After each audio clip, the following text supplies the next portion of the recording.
Hey everyone, welcome to my channel. तो ये है क्लास 8th की कार्डोवा पब्लिकेशन की बुक जिसमें हम कर रहे हैं चैप्टर साउंड।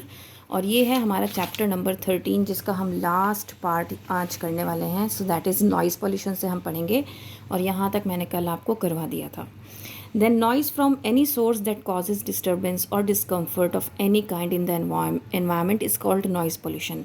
कोई भी ऐसी noise जो आपको disturb करती है, आपको comfort zone से बाहर करती है environment में, जिससे आपको बहुत ज़्यादा you know आपको परेशानी हो जिस चीज़ से, जैसे कि बहुत ज़्यादा लाउड म्यूज़िक चल रहा है, तो वो भी क्या है, नॉइज़ पोल्यूशन है। A sound of about 90 decibel and above heard from a long time cause noise pollution. Heard for a long time, अगर 90 डेसिबल से ज़्यादा आप कोई भी वॉइस सुन रहे हैं, कोई भी आवाज़ सुन रहे हैं, उसकी वॉल्यूम इतनी है, तो दैट मीन्स वो आपके लिए एक नॉइज़ क्रिएट कर रहा है and that is considered as a noise pollution. Some source of noise pollutions are given in figure 13.22।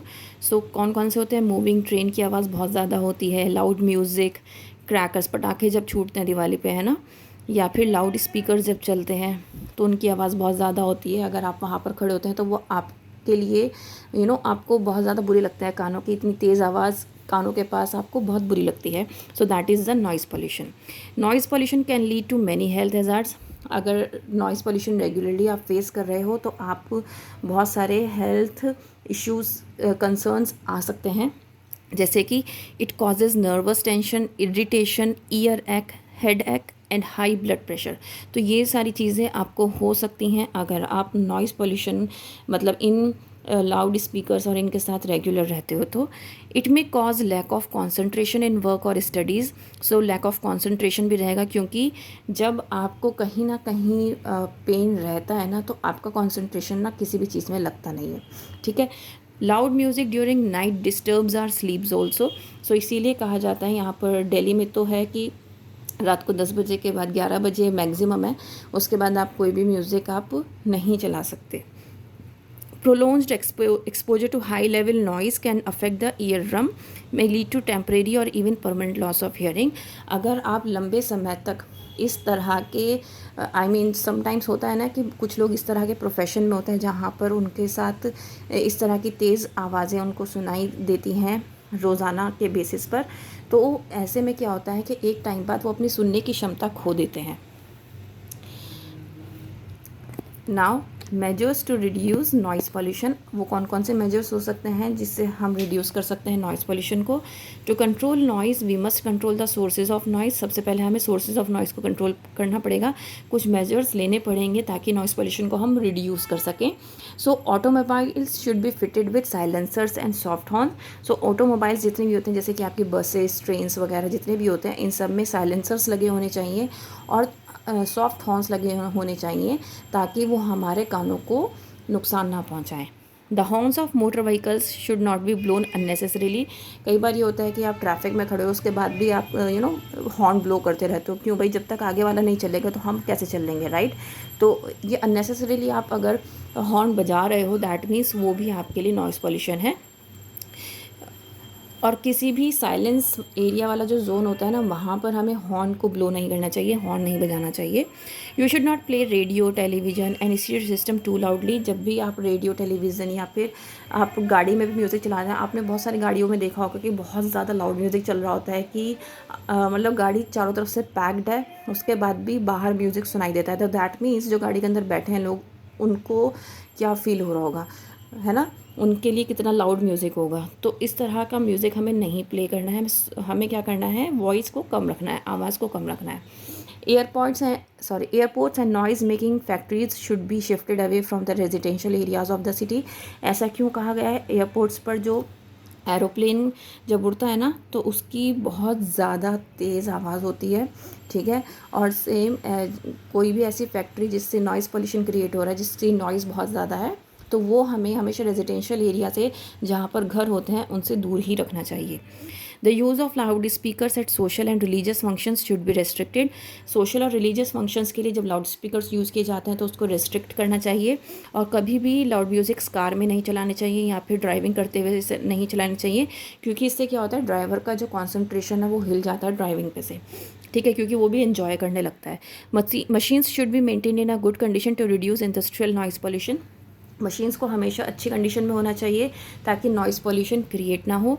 और जब हम दिवाली की बात करें कि दिवाली आने भी वाली है, ठीक है, तो दिवाली के टाइम पे हम बहुत ज़्यादा पटाखे जलाते हैं जिससे बहुत ज़्यादा नॉइज़ पॉल्यूशन भी होता है। दूसरी बात, हमारा बहुत ज़्यादा एयर पॉल्यूशन भी होता है, तो हमें अवॉइड करना है और उसके हमें दूसरे ऑप्शंस हमें तराशने हैं कि हम अपनी दिवाली को बहुत अच्छा कैसे मना सकते हैं विदाउट क्रैकर्स भी, ठीक है।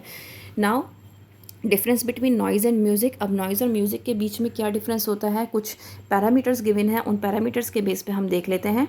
Effect, it produces an unpleasant effect on our ears and mind. मतलब अगर हम बहुत ज़्यादा लाउड म्यूज़िक, नॉइज़ जो होता है वो नॉइज़ का मतलब होता है कि मतलब बहुत ज़्यादा तेज़ वॉल्यूम में कोई आवाज़ हो रही है, तो वो हमारे कानों को नुकसान पहुंचाती है और हमारे मस्तिष्क को भी। ये है एक प्लीजेंट इफ़ेक्ट होता है जो कि हमारे, कहते हैं ना कि अगर आप बहुत सूदिंग म्यूज़िक सुन रहे हो तो वो आपको रिलैक्स करता है। म्यूज़िक रिलैक्सेशन के लिए भी सुना जाता है, तो वो लाउड म्यूज़िक नहीं होता है, वो बहुत ही सॉफ्ट म्यूज़िक होता है। सो टाइप्स ऑफ वाइब्रेशन, ये इरेगुलर और नॉन पीरियोडिक वाइब्रेशंस प्रोड्यूस करता है नॉइज़, और म्यूज़िक जो है हमेशा रेगुलर और पीरियोडिक वाइब्रेशंस प्रोड्यूस करता है। और नॉइज़ में हमेशा इरेगुलर वेव फॉर्म होती है, क्योंकि कभी एकदम वॉल्यूम बहुत तेज़ हो जाती है, थोड़ी सी हल्की, फिर तेज़, फिर तेज़, फिर हल्की, फिर हल्की, इस तरीके से होती है। तो एम्पलीट्यूड जो है वो उसका ऊपर नीचे होता रहता है। आप देख सकते हैं कितना ज़्यादा डिफरेंस है। लेकिन अगर हम बात म्यूज़िक की करें तो म्यूज़िक का जो है वो रेगुलर वेव फॉर्म रहती है, मतलब सेम रहता है। और अगर आपके नॉइज़ पॉल्यूशन में क्या होता है कि अगर आप रेगुलर ऐसी कंडीशन में हैं कि आप ऐसी जगह पर काम करते हैं जहाँ पर आप लंबे समय तक इस तरह का म्यूज़िक सुनते हैं, तो एक टाइम बाद आपको इस तरह की प्रॉब्लम हो सकती है कि या तो आपका हियरिंग हमेशा के लिए ख़त्म हो जाएगा, दैट मीन्स आप सुन नहीं पाएंगे, सुनने की क्षमता हमेशा के लिए ख़त्म हो जाएगी, और आप या फिर एक माइंड से रिलेटेड जो प्रॉब्लम्स होती हैं वो आपके साथ हो जाएंगी। और म्यूज़िक की बात अगर हम करें तो ये कोई भी हेल्थ डिजीज़ आपको क्रिएट नहीं करता है। उसका रीज़न ये है क्योंकि जब हम म्यूज़िक की बात करते हैं तो वो हम हमेशा नॉर्मल वॉल्यूम पर सुनते हैं म्यूज़िक, और वो हमारे हेल्थ को अफेक्ट ना करे, इसका हम ध्यान रखते हैं। Now hearing impairment, when a person cannot hear properly and has lost his or her hearing ability, he or she is said to be hearing impaired. वो पर्सन जो सही से नहीं सुन पाता है या फिर उसकी जो एबिलिटी है सुनने की वो ख़त्म हो जाती है, तो उसी को हम क्या कहते हैं, हियरिंग इम्पेयर्ड, ठीक है। उसके कई सारे रीज़न हो सकते हैं, जो कि रीज़न हमने यहाँ पे नॉइज़ पॉल्यूशन के टाइम पे भी पढ़े, ठीक है। कुछ लोग ऐसे होते हैं जो बचपन में ही, मतलब उनकी जो पैदाइश होती है उसी के टाइम पे उनका ये हियरिंग प्रॉब्लम होता है, ठीक है।